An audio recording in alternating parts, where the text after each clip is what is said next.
You sit on one side of the thick glass partition, and your childhood friend sits on the other. The morning outside is gray with rain, but inside the visiting room the weather has already moved into the mind. Everything feels lowered. The light. The voices. The small plastic chair.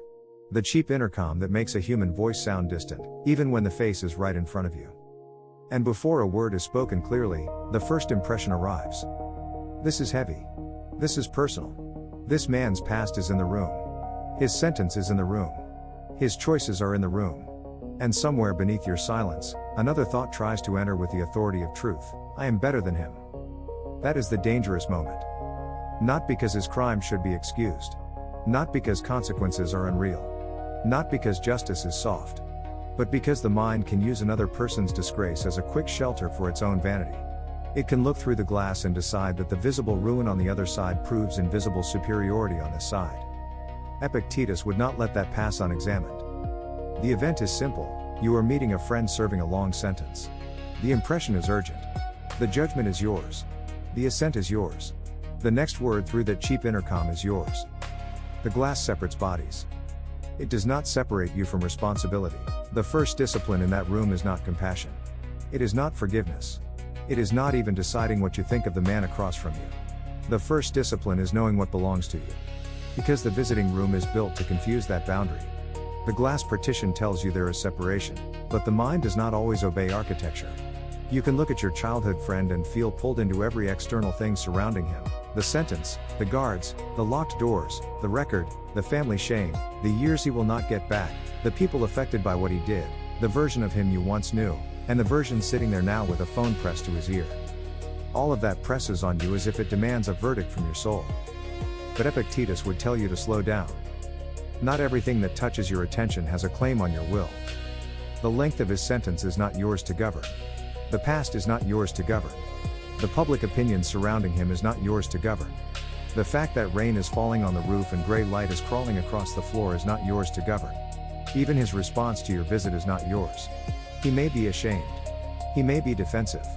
He may be quiet. He may speak with gratitude, bitterness, regret, or distance. None of that is under your command. What is yours? Your judgment. Your assent. Your intention. Your attention. Your next response. That is not a small territory. It is the only territory where honor can still be practiced. Most people lose themselves in rooms like this because they mistake emotional force for moral instruction. They feel discomfort and assume discomfort means, leave. They feel anger and assume anger means, condemn. They feel pity and assume pity means, excuse. They feel superiority and assume superiority means, you are safe from becoming corrupt. But none of those impressions are commands. They are appearances. They arrive. They make noise. They argue for control. They try to make the next word come out before reason has inspected them. The cheap intercom crackles. His voice comes through dull and uneven. Maybe he says your name the way he used to say it years ago, before any of this existed. Maybe for 1 second, the past breaks through the prison setting. You remember a school hallway, a backyard, a ride home, a joke only the two of you understood. Then your eyes return to the thick glass partition, and the present becomes hard again. That is where the boundary must be drawn.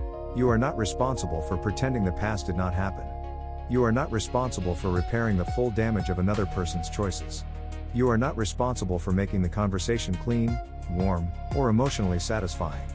You are responsible for not surrendering your ruling faculty to contempt. You are responsible for not using another man's punishment as proof of your own virtue. You are responsible for seeing clearly, this is an event, and my judgment about it is another thing. The world outside Stoicism constantly trains the mind to inflate externals. It says reputation is worth. It says status is worth. It says a free man in a clean jacket is automatically higher than a prisoner behind glass. It says distance from visible disgrace is the same as moral strength. But Stoicism cuts deeper than appearances. A man outside prison can still be governed by fear, vanity, appetite, resentment, and cowardice. A man inside prison can still choose whether to lie, blame, confess, endure, listen, restrain himself, or meet the day with some fragment of discipline. Circumstances differ. Responsibility remains. This does not make guilt irrelevant. It makes your own faculty impossible to outsource. You may believe your friend deserves his sentence. You may believe justice required it. You may believe he caused real harm and must bear consequence. Stoicism does not ask you to erase judgment. It asks you to examine the judgment before you let it rule you. There is a difference between moral clarity and moral vanity.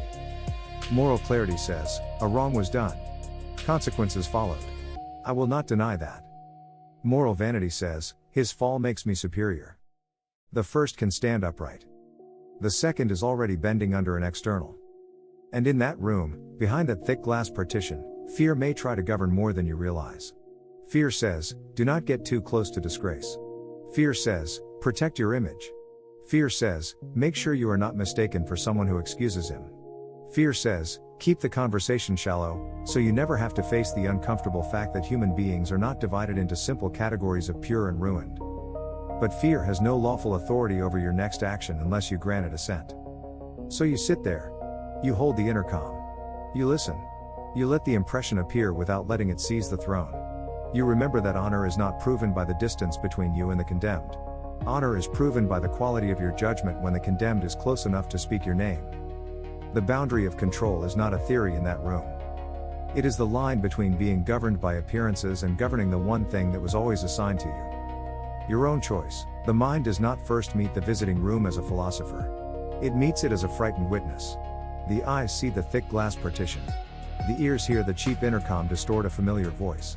The body notices the rain-dark morning, the stale air, the guarded door, the narrow chair bolted close enough to the glass to make leaving feel awkward.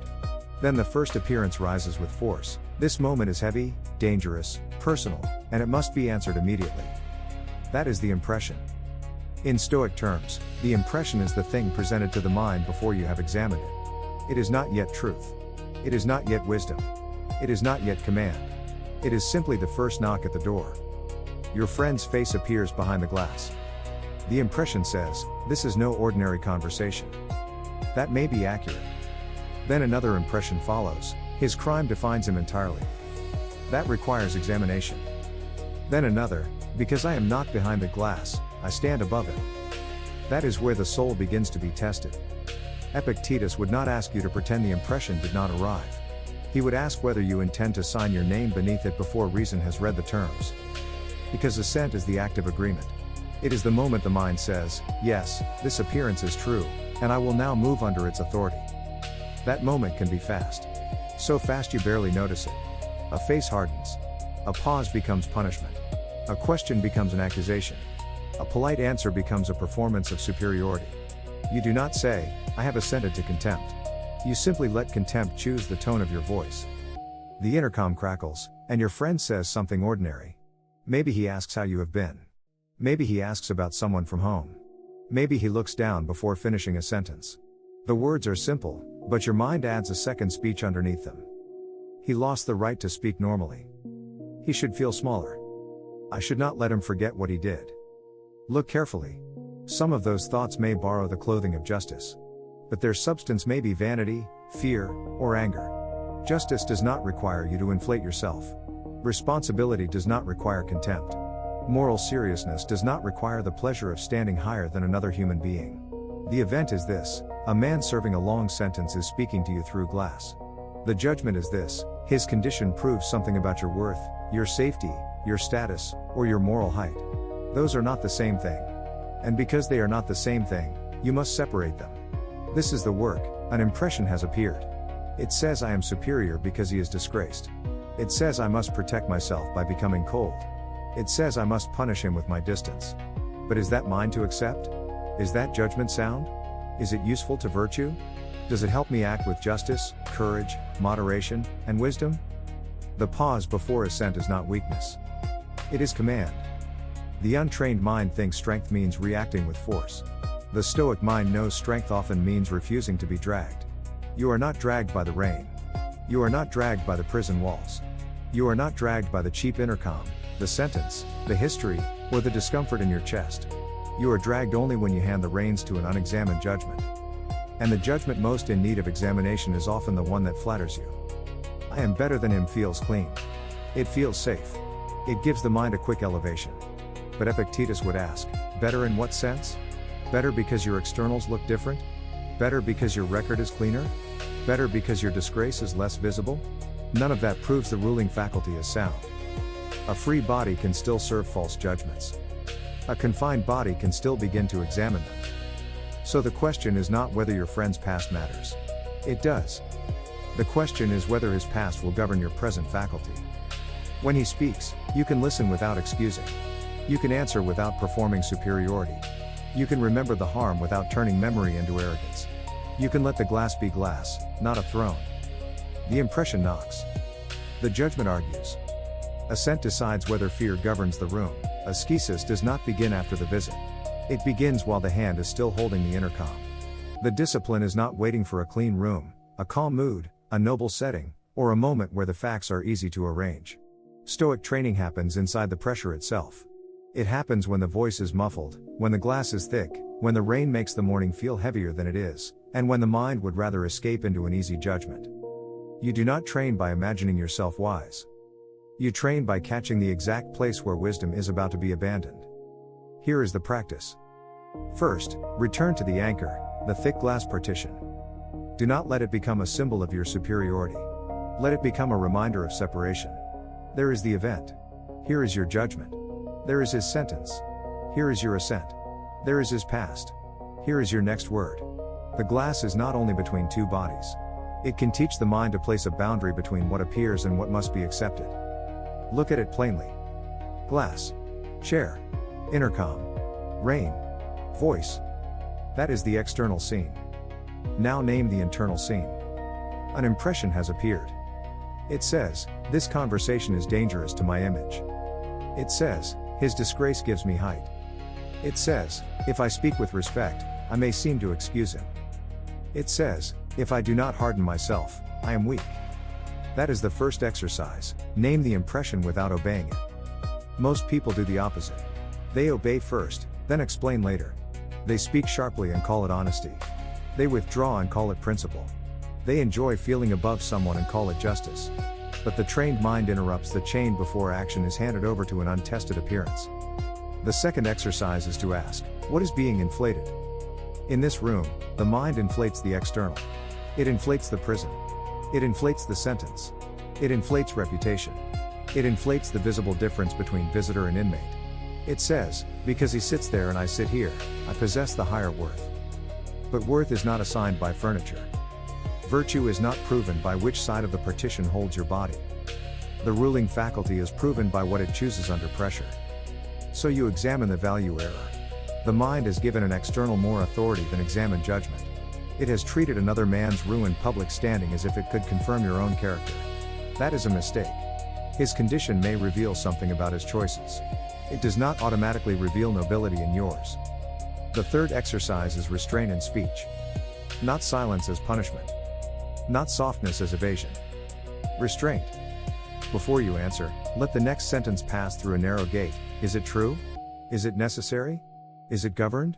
Does it serve justice without feeding vanity? Does it keep responsibility where responsibility belongs? Your friend may speak defensively. He may minimize. He may try to pull you into old loyalty. He may say something that tempts anger. He may say something that tempts pity beyond reason. The practice remains the same. You do not hand your faculty to his tone. You do not let the cheapest version of the conversation decide the quality of your own conduct. You can say, I remember what happened. You can say, I am not here to pretend it was nothing. You can say, I wanted to see you and speak honestly. You can say, what you do with the years ahead is yours. Each sentence can be firm without being cruel. Each sentence can be human without becoming indulgent. This is the narrow road, neither contempt nor excuse. Ascesis also requires attention to the body. The jaw tightens. The shoulders lift. The eyes avoid the face behind the glass. The hand grips the phone harder than necessary. These are not crimes. They are signals.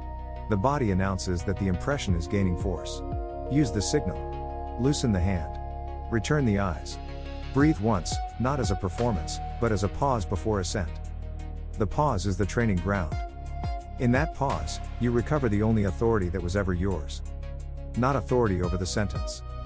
Not authority over the past. Not authority over whether your friend feels remorse. Authority over the movement from impression to judgment, and from judgment to action. That is where fear fails to govern. Fear can describe the room. It can warn, shout, flatter, accuse, and predict. It can tell you to protect yourself from association, from discomfort, from moral complexity, from being seen as too harsh or too lenient. But fear cannot make the final choice unless you allow it. So the exercise is simple and severe. See the room. Name the impression. Separate the event from the judgment. Refuse the vanity of superiority. Choose the next governable action. Then do it again when the intercom crackles. And again when his voice breaks. And again when you remember what he did. And again when you remember who he was. This is not theory. This is philosophy with a phone in your hand, glass in front of your face, rain against the morning, and a sentence waiting to be spoken under discipline. Duty does not ask you to solve what is not yours. It asks you to stand correctly inside what is yours. That distinction matters in the visiting room. Because a long sentence has a way of making every conversation feel either too small or too large. Too small, because what can a few words through a cheap intercom do against years behind walls? Too large, because one wrong sentence feels as if it may excuse too much, condemn too much, or reopen too much. But Stoic conduct does not depend on controlling the full result. It depends on governing the act. Your duty is not to rewrite the past. Your duty is not to become the judge, the jury, the victim, the rescuer, or the public voice of punishment. Those roles may belong elsewhere. The courtroom has spoken. The sentence exists. The harm is not erased by your visit, and it is not repaired by your discomfort. Your duty is narrower. And because it is narrower, it is more exact. You came to sit across from a childhood friend who is now living under consequence. That fact demands seriousness. It does not demand cruelty. It does not demand theatrical mercy. It does not demand that you perform outrage for an invisible audience. It asks whether you can conduct yourself with justice while still remembering that the person across the glass is a human being responsible for his choices. Justice is not contempt. Justice is giving things their proper weight. So give the crime its weight without making it your excuse for arrogance. Give the sentence its weight without turning the prison into a spectacle for your own moral comfort. Give your friendship its weight without pretending friendship cancels responsibility. Give the present moment its weight without letting the past command every word. This is difficult because old bonds confuse the mind. You remember him before the record. You remember the boy, the house, the street, the shared years, the ordinary voice before it came through a prison intercom. Then you remember what followed, and the mind swings between two false positions. One side says, he was my friend, so I must soften everything. The other side says, he did wrong, so I must harden everything. Both are forms of surrender. One surrenders judgment to attachment. The other surrenders judgment to disgust. Stoic responsibility refuses both. It says, I will not lie about what happened. I will not use truth as a weapon for vanity. I will not let loyalty corrupt justice. I will not let justice become a mask for pride. That is conduct. It may look ordinary from the outside. You sit still. You hold the phone. You let him finish a sentence. You answer without rushing. You do not flatter him. You do not humiliate him. You do not pretend the glass is not there. You do not let the glass become your throne. The voice in the intercom may be muffled, but your intention must not be. Be clear. If he speaks honestly, meet honesty with steadiness. If he evades, do not help him evade. If he blames everyone but himself, do not join the lie. If he expresses regret, do not turn his regret into your emotional possession. If he asks whether you think he is beyond repair, do not answer as if you govern his future character. You do not. You can only say what is true within your boundary. What you choose now is still yours. I cannot choose it for you. That is a hard mercy. It leaves responsibility where it belongs. Many people prefer softer lies because they make the room easier. They say, everything will be fine, when they do not know that. They say, you are still the same person, when choices have changed the facts. Others prefer harsh simplicity. They say, in word or posture, you are only what you did, because that protects them from the harder labor of seeing consequence and humanity together. The Stoic does not need either evasion. He can stand in the tension without becoming false. Duty also includes responsibility toward yourself. Not self-protection in the cowardly sense.